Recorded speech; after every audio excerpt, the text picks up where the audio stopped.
Ito yung aking pinatuyo na kamyas.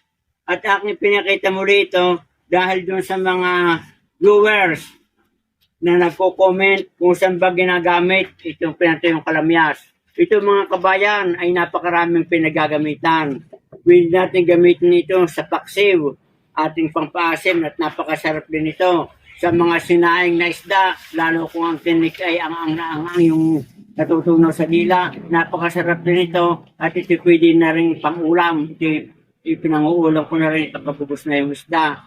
Maganda rin itong pampaasim sa mga paksiw. At sa mga nilaga, pwede rin ito, huwag lang susubrahan ng asim. At ngayon, ay aking ipapakita sa inyo ang isa pang aking paggagamitan nito. Ito pwede rin sa ginisa na sardinas. At ito ay napakasarap din yung konting maasim-asim. Ito ay sagana din sa vitamin C. Ito, magigisa na ako ng sardinas at ating gagamitan ito yung kalamyas. At ang ating gagamitin lamang ay 5 buo dahil ito ay napaka-asim na dahil ito buo. Ating muna gagayatin. At ating lalagyan na ng kaunti lang cooking oil dahil hindi maganda pag sobrang dami. Tama lang. Ito mga kabayan ay lagi kong ginagamit sa pagluluto ng Lego dahil gusto ko yung medyo masim-asim at ako nasasarapan ko. Ilalagay na sibuyas para mabango-bango.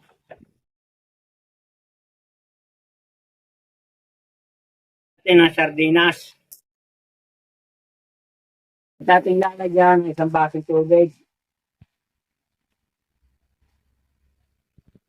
Ating ilalagay na itong ating ginayat na kamyas. Ako laging gumagamit nito dahil mas masarap pag masim-asim.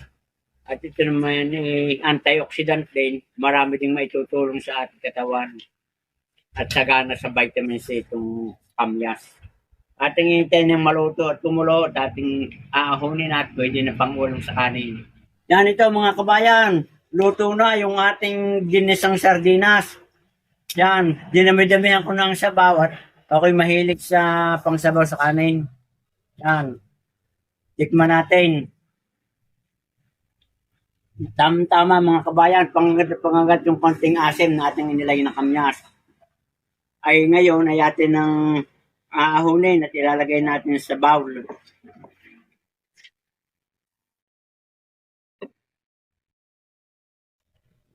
So ayan mga kabayan, ganyan lamang ang paggamit ng yung kalamyas.